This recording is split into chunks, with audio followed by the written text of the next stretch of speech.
My guest today is Dora Reisser, a Holocaust survivor from Bulgaria. Dora's early life was profoundly impacted by the rise of the Nazi regime.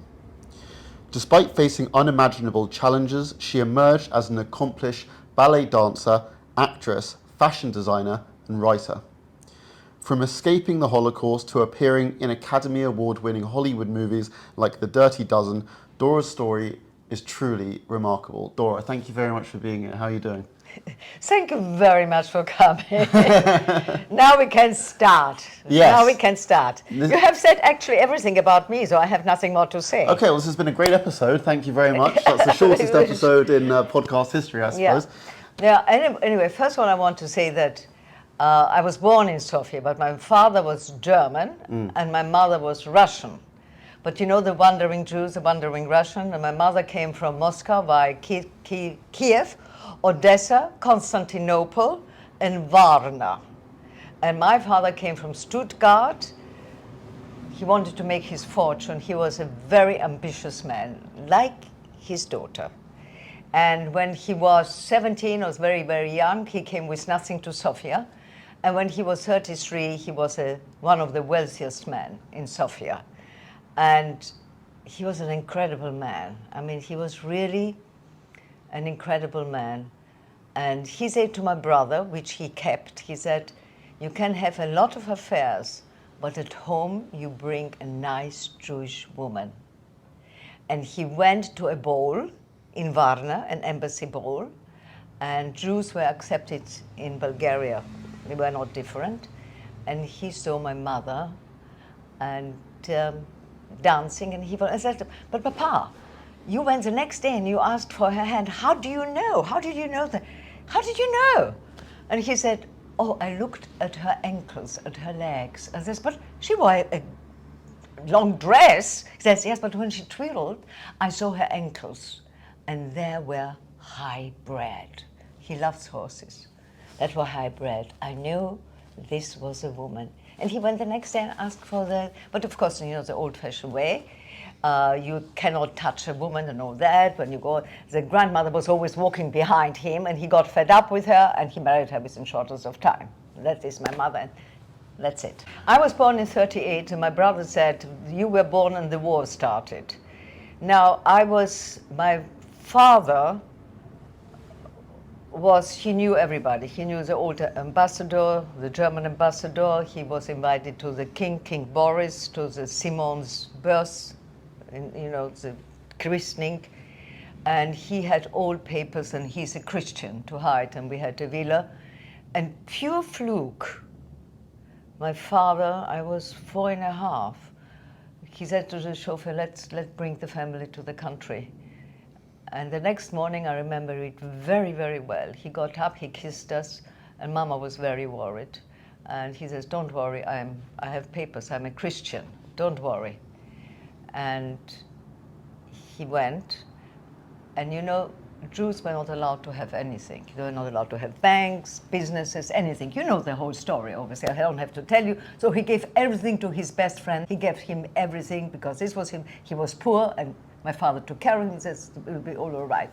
And we waited not 4 days, and then the chauffeur arrived with, I even remember the name of this person. It's all in the book, Leo. He came back with a Leo. And we didn't know Leo. We thought Papa came back, and we ran the driveway down, and Papa wasn't there. Mama took our hands. We went inside the house, and Mama knew because she has packed the suitcases. I don't know for what, but the suitcases were packed. And she sat us down. Leo came up, and he put the yellow stars on the table and said, you must wear now these yellow stars. And I tried. He was picked up by the Gestapo as soon as he arrived at the house, which also my father built in Sofia. I remember even the name, Ulica Teacher. And you have now to wear the stars. And I only remember that Papa always said he doesn't like the stars for us to wear. And Mama didn't say anything. I remember it so well. She was holding our hands, my brother and my hand. She was holding it. That's this. And Mama never left us, but she left us and went to the chauffeur. Anyway, my father was taken away by the Gestapo. And she said to the chauffeur, come, what happened? And the chauffeur said, "I'll come back." And the chauffeur came back 3 hours later after Leo was dropped off back again in Sofia. And he took us in the woods to hide. And we were hiding in the woods. And I have to say, this admiration I have for my mother, of being spoiled and having a maid and a servant and everything, and a nanny. And she was in the woods with no food, 2 little children in a hut. And she didn't know where her husband. The chauffeur said the Nazis took him. And we didn't hear anything for 4 years. But this is how it was in this, that if you are not a Bulgarian Jew were not deported. They had to go into the ghettos, but they were not deported because the high priest said, if any of my citizens of Bulgaria leave, I will be in front of the train, lying down. So no train went, and every other train passed by with Armenians from everywhere. But the Bulgarian Jews, but my father was a German Jew, and automatically we were German Jews, so we had to hide. And then it got very dangerous because the partisans came down from the mountains. We had to hide, so the only safety place was the ghetto. You spoke about your father there, and in your book, Dora's Story, you speak very highly of your father. What are some of the lessons he imparted onto you? Never give in and never give up. Never give in, Dora. Be strong. If you want something, I saw it in my father. He came from a poor family from Stuttgart, and he wanted to be the grand man, and he was a grand man. He was larger than life. And he chose the most beautiful woman, and he decided to marry her. And if you make a decision, you stick to it and you do it. Don't talk, you do it. Otherwise, it's no point. And what I mean, I'm brought up with my father's and my mother's, the honesty. My mother was very quiet. But in a Jewish home, if she said something, that was it. My father was very, if he walked in a restaurant, you knew it was my father. He was larger than life, yeah. What was life like for you and your family during that time in the ghetto? Terrible. What do you mean? It was awful. I think we all slept in one room. There were a lot of flies. I remember the flies. I always remember the flies. And I always remember my cousin saying, "Popka, popka," because my uncle came to pick us up. And he brought us into the ghetto.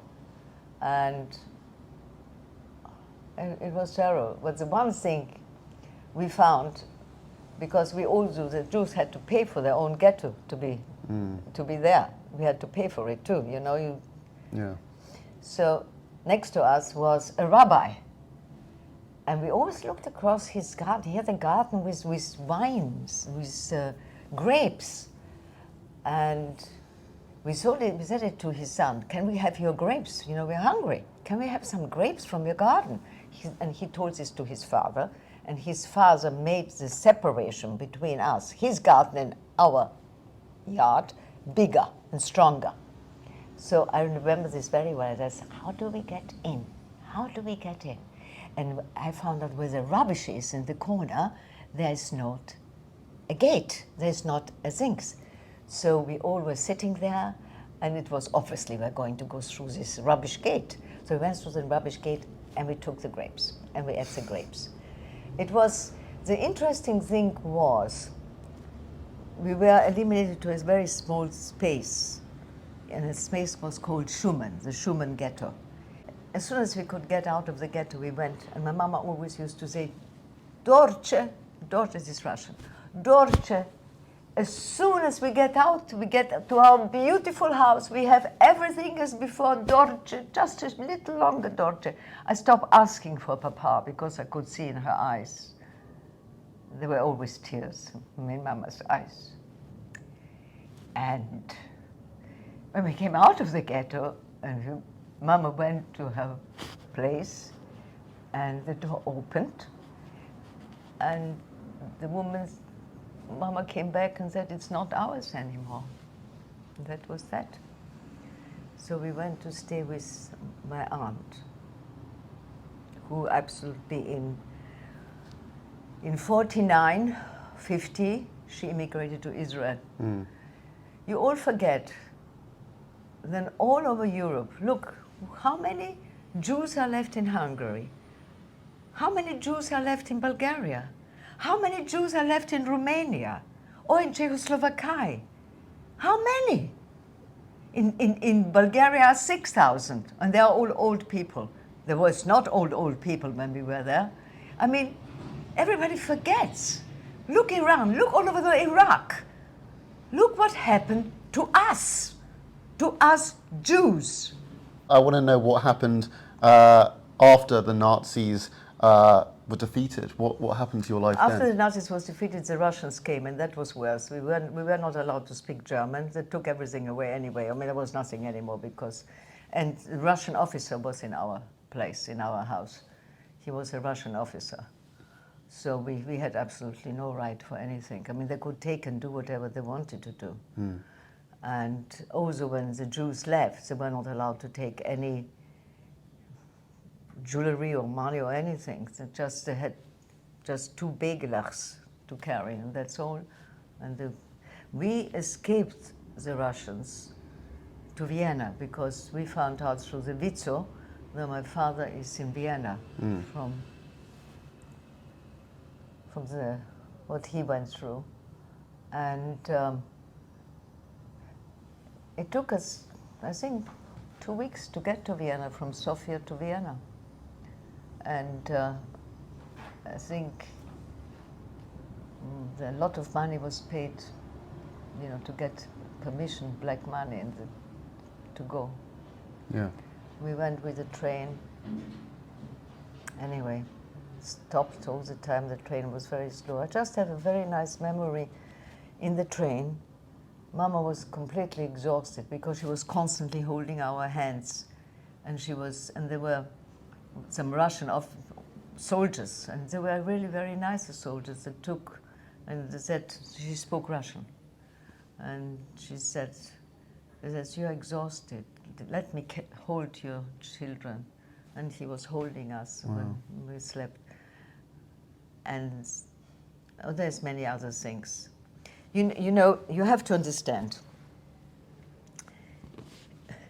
My mother gave money in Sofia to some Jewish people, some rabbis, who were in Budapest, or in Czechoslovakia. It was Budapest. And when they gave the money, because we couldn't carry any money, then the one in Budapest has to make sure to take care of us and put us in a hotel, wait till the next train will move again to Vienna. Anyway, we arrived with 13 suitcases. Everybody gave us a suitcase. We had things, My mother brought paintings, which I still have here. And the rabbi was not there to pick us up. So my brother carried one suitcase, I sat with the other one. In the end, we didn't arrive with 13 suitcases, of course. We lost a lot. But then Mama found a little hotel next to the railway station, and we went there. And Mama said to us, we were so hungry. And Mama said, don't worry, I go out and I bring you some food. Oh. Anyway, she says, going to bed and wait, and we opened the bed, and thank God it was all white and clean, and Hadi and I, my brother and I, went into there, and Mama came back without her rings, without her jewelry, with a piece of salami this size. And since then, salami means a lot to me. And anyway, it took us a long time to come to Vienna, but we arrived and we found my father. You picked up ballet. What was it about ballet that appealed to you? My dream always to be a ballet dancer since I was 1 and 2 and 3 and 4 and 5. And this is also in the book, because I always wanted to dance. My father liked classical music, like my mother. And I always danced, I just always danced. And I made my cousins dance. They were absolutely dreadful. So I have decided you are like flowers. And when I start damping you, there was 4 and 5 and 6. Then you wake up and then you can just open your eyes and show you're awake. But don't dance before because it doesn't work. I always danced. I always wanted to dance. I always wanted to dance. And and how did I come to dance, you wanted to know? Anyway, I do it all in short, because very complicated. My mother didn't want me to dance. Papa says, oh, let her try. So she took me to the opera, and I stood in the bar, and of course I had no idea what they were doing. Plié, I had no idea, because I have never had any lessons. And I was by that time 10. And everybody was perfect, dressed in tutu for examens to go into the opera, into the ballet, opera ballet. And I was just rejected straight away. And my mother was very happy. She says, you daughter, we tried, but it's not. I never gave up to anything. So went to boarding school, and I constantly cried for Mama. And the directress said to me, I mean, what? Just to calm me down, what would you like to be when you're growing up? Ballerina. Well, don't you think it's a little bit old for it now? I says, ballerina. So she was very kind. She says, I'm going into town, and because into town was another boarding school, and next to it is it's a dancing school, and I will show it to you. Anyway, I went to school. I was terrible. I didn't know anything. There's actually a picture of me here. I think it's here, when I started. Oh, let me find it. This is when I started. Oh, wow. You see? Can we show that to the camera? No, can you see it? Yeah. Can you see it? Anyway,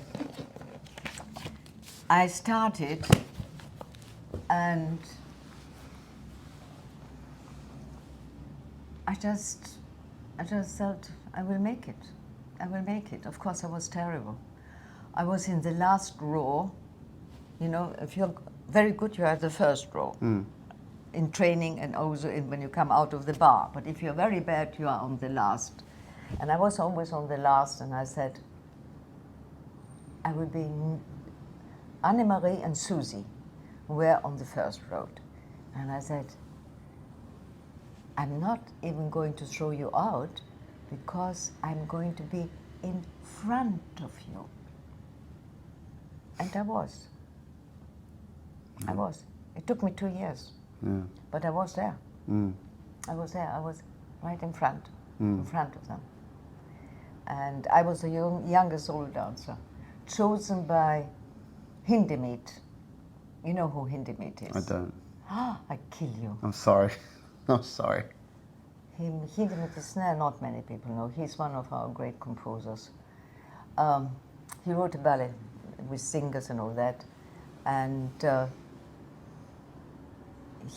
that time I was already with the big ones, because I was 16. And he came in and he looked at 20 or 25, 30 girls on the bar.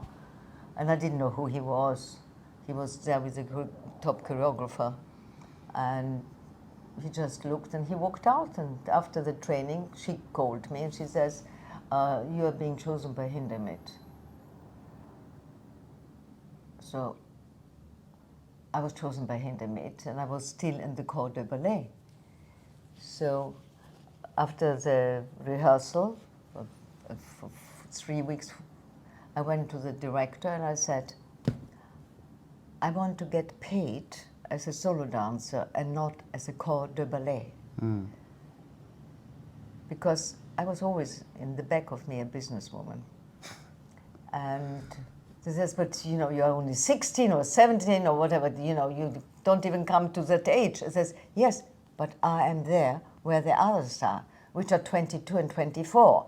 So if they get paid and I do the same, so I should get, and I got paid.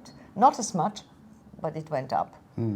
And then Grenko, who started his new ballet in Stuttgart, he saw me dancing, and I was the only one who he chose from the whole ballet. Let's jump ahead to your acting career. You have a long list of credits to your name. How did you get into acting, and what have some of the highlights been? I got into acting because I had an accident on the stage, and I couldn't dance anymore, and that was an experience which was very painful. But as Mama says, bad things are sometimes for good things. Anyway, I didn't know what to do with myself. But this is the first time when I also went to Israel. I was 21, 50s, in the 50s, 52, 54, I went to Israel. And I was taken in.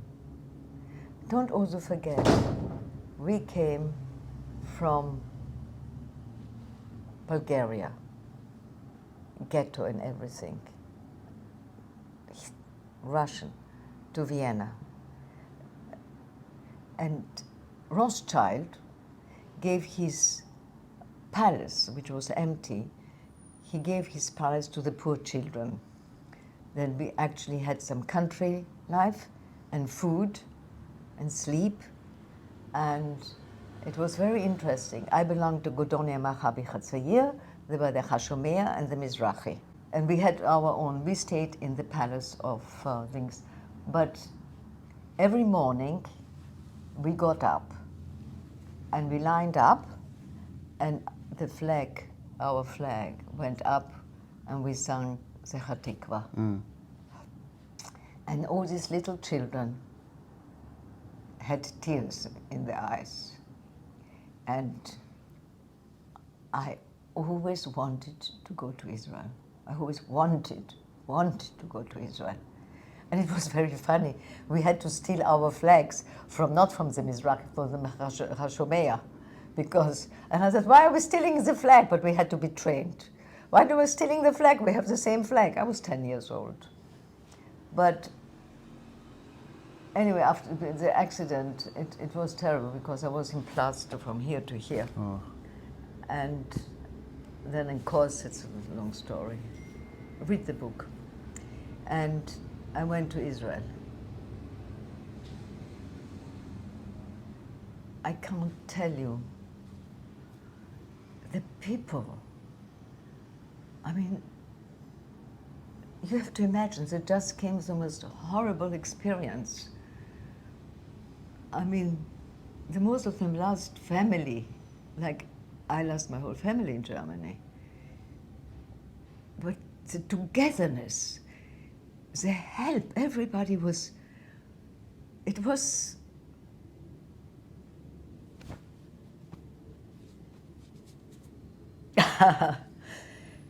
yeah, Israel is for me Israel. And there's no other country, but for me it's Israel. So my family was thinking, what are they going to do with me? But when I couldn't dance anymore, I said to my father, I have to leave Vienna. I can't take it. Vienna is really anti-Semitic. Really anti-Semitic. I always had to hide them. And this is a very interesting thing. You should read what happened in Vienna at that time, but it's too long to talk about it. And so I have to answer your question. So the only way, my mother spoke obviously French and Russian. She didn't want to go to France. They didn't speak English. My father had friends in Germany still, so we went to Munich. So I didn't know what to do, so we decided, and I said, I mean, she's good on the stage. I mean, do you want to act? And I said, okay, which is a top school in the world? And they said, there are two schools, Reinhardt Seminar and Royal Academy of Dramatic Art. I said, I take Royal Academy of Dramatic Art because I couldn't speak English. But I said, I thought, at least I will learn a language, even if I'm not an actress, because I never really thought to be an actress. So I came here with nothing, not speaking the language. But there was a very nice Ferdinand, a very nice actor who was my father knew from Germany, and he was working Secret Service with, during the war here, and he said, Dora, in German of course, Dora, you don't speak German, you don't speak English, and to go to Royal Academy and Shakespeare and everything, you must go at least 1 to 2 years to a language school and learn to speak proper English before you even can get. I says, I haven't got 2 years, I have 2 months. He says, Dora, you will not make it. I mean, you just will. He says, can you get me the forms and fill them in for me and put them there, and I will make it, and get me a teacher. Anyway, I passed it. But I was afraid, because if they actually asked me a question in English, I couldn't answer it. Yeah. Because, I really didn't speak English. Yeah. But I learned it fast. And I just went to the Royal Academy of Dramatic Art. And my first job was the Dirty Dozen. Wow. What was that like to work on the Dirty Dozen? Fantastic. Really fantastic. I worked with the top actors, and I had never difficulties. I mean, there's a book which they have written, which I'm also in it, about the Dirty Dozen, and the man who wrote it phoned me from New York and says, could you tell us about this, and could you tell us about this? And we have also here about you, and you are trying to get one of the Dirty Dozens, but you never got anybody, publicity. I said, so utter rubbish. Publicity is rubbish. So it's utter rubbish. But the one thing I have to say, that every single one was a perfect gentleman. Yeah? Jolly Savaris was very funny. He said, because they somehow liked me, and I finished what I had to do, and I went on holidays, and I went to Acapulco with my brother, and I got a message, I have to come straight back, they want to put me more into the movie. So I came back, and John Cassavetes said, just tell me, Dora, how much do you get paid for this? And I said, which is true. I said, I think 270 or 280 pounds. Now, listen, Dora. They gave me the Elizabeth Taylor dressing room. Wow. Big deal. It was all purple. I hate purple. And he said to me, listen, if you don't phone John Heyman, he was the producer, if you don't phone John Heyman and you said, I want my double money, I will not talk to you a word anymore. And I was more afraid of him. So I said, okay, I'll do it. And I phoned John Heyman and says, of course, there's no problem. Oh, so easy. Yeah, so easy. No, I had no problems. And I have to say, Lee Marvin was a perfect gentleman. I smoke, and every time cigarettes.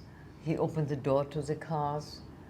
And he was also a great admirer of the Israeli army. And he was in the army. IDF, yeah, he was. And he liked Jewish people. And his agent was a Jew. And he said to me, he says, Hollywood will not exist without the Jews. And it was very sweet, because 25 years later I was in Israel, and he came to see, and he made a movie in Israel. Wow. And we met again. That's lovely. Yeah, it is. After ballet and acting, in the 1980s, you moved into fashion. You became a fashion designer. I tell you what it is. I was 32, and my mother was very ill, and she always wanted grandchildren, and I wanted children. So I decided, acting is very nice. But I always was thinking, I have nothing, but I have a different brain. I look at things differently. And I was thinking, if I have children, who is going to pay the rent? Who is going to pay the gas? Who is going to send them to the top schools? Who is going to do this? Not with acting. And don't forget, we didn't make money in this time. You did a TV series, you didn't get, you finish it, but you didn't get any when it's repeated Royalties money. No, it didn't exist. I still don't get royalties in the show The Dirty Dozen constantly. That's outrageous. No, I don't get a penny. So, you know, you just can't live on that. So I decided I must go into business. And I tried a few things, like I tried to design furniture, which all the furnitures here are designed, tables are designed by me. Oh, wow. Then I tried to do pop, I hated the nightclubs. But I always had a great thing on designing. I always designed my own clothes, even when I was a ballet dancer. My mother was very much haute couture. I knew about a toile and all this. And I decided I'm going to design. And I had no money at all. So I was missing. I wanted a sewing machine, but it cost £25. And I didn't have £25. So I went to my best girlfriend, Rosta Bayershaw, and I asked her, can you lend me £25 to buy a sewing machine? And she says, yes, if you give me 20% from your business afterwards. No, that was the last thing I heard of her.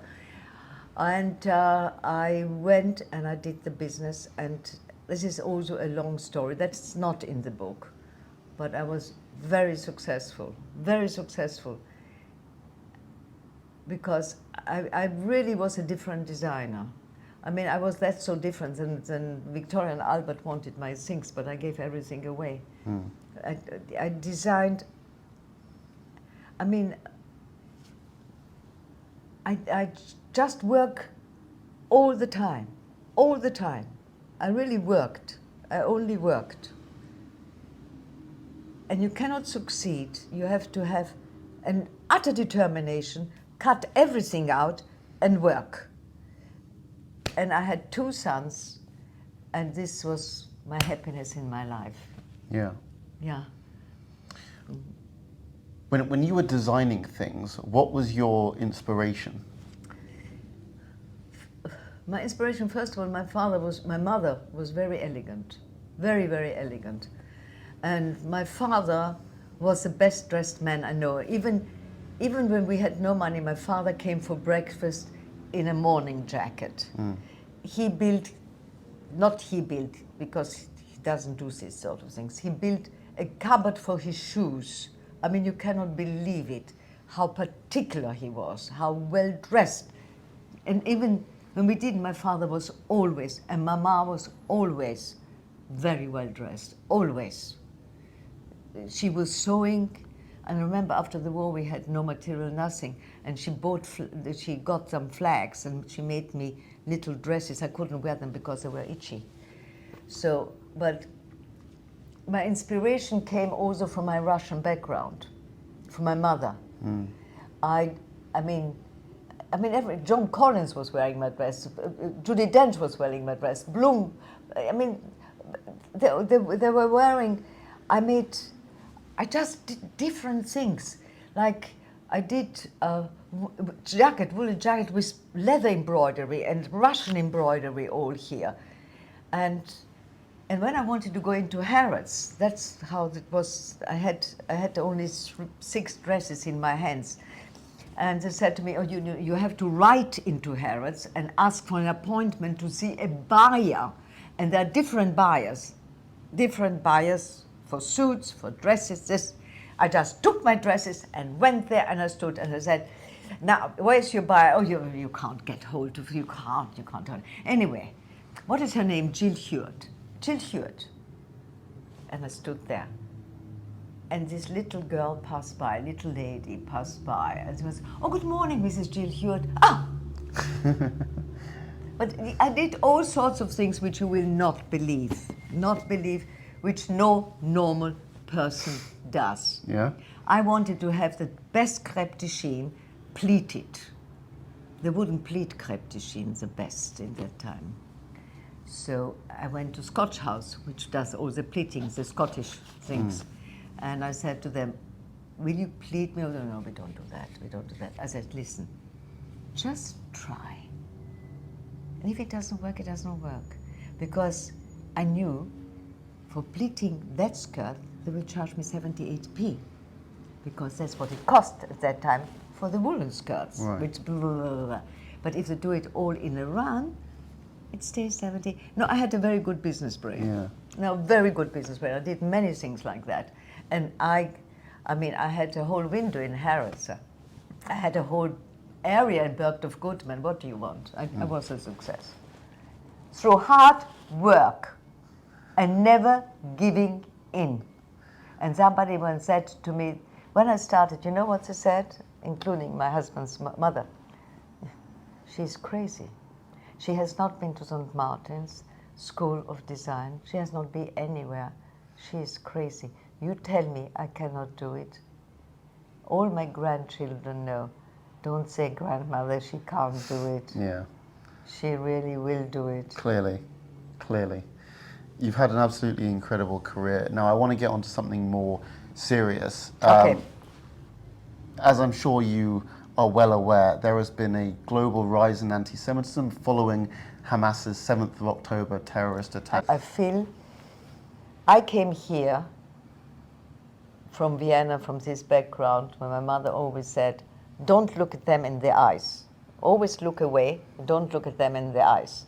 And you don't look Jewish, so you can get away with it. And when I came here to this country, I was relieved. I had absolutely no problems. Everybody knew I was Jewish. I was invited everywhere. It has changed. But the one thing I don't understand, I don't understand many things, but I thought after what happened, and my granddaughter and my grandchildren who go to Israel, they said to me, Mama, Dora, do you realize that we would have gone to this festival? Because you go everywhere. You know, they like the festivals, they like the jazz, they went to Jordan, they went there, you know, they're very active, active, young, they're only 22 and 24, you know, you say, come there, they go. Yeah. So let's do you realize we would have been there? Good Lord. Of course I would have, you know.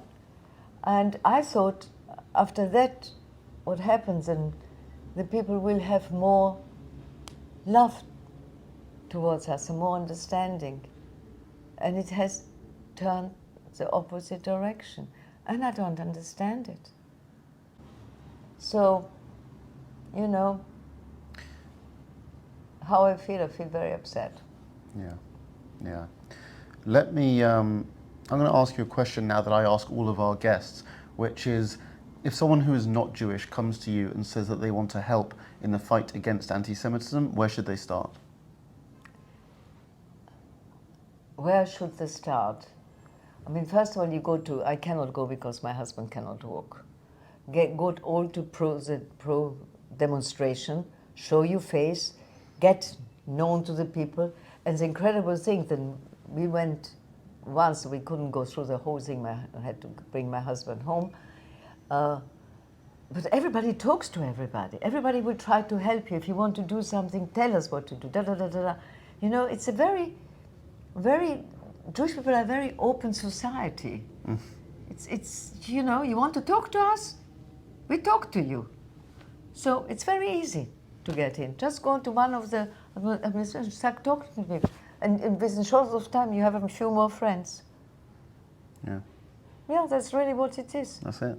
Yeah. All right. Before we wrap up, let me ask, what have you got going on? What have you got coming up? And where can people find you? First of all, you all can read my book. You can get it in Amazon. And I really think it's a good thing, because my granddaughter has 125 IQ, and I was asked in this special school for girls to give a talk. And the headmistress said she's going to put the book of the achievers. And it's only proof that you have, against all odds, everything is possible. Everything is possible. You know, I'm 86. I go to the theater. I go to Albert Hall. I love classical music. I don't have many friends, especially what I have heard from some of my friends. I showed them the door. I'm very short. I don't take, and I have a very good friend, Domi, in Israel, and he says, you know, Dora, stop explaining. Stop telling them history. They don't want to know. Just stop it. And just, I mean, I have a wonderful family. I mean, my best achievements are my 2 sons, my 4 grandchildren, and I have very nice, I mean, I get on very well with my daughters-in-law, really. I have very close relationship too, and that is my achievement. That's what I think is my achievement. And when you think that I came to this country, I remember I didn't even have enough money to buy food, but of course that was, and to create what I have created alone, by myself. It's pretty amazing. By myself, yeah. I wanted to do it by myself. I could have married very rich, that was not a problem. I know a lot of very rich people, but I didn't want to ask them if I can send my sons to the best schools or if I can buy a new. I don't want to ask people. I knew I will do it. I knew I will do it. And when it was difficult, you know what I thought? How difficult was it for Papa to survive? How difficult? So what is this? Difficult? I don't know what is difficult. Dora Reisser, thank you very much for coming on podcast Against Antisemitism. Pleasure.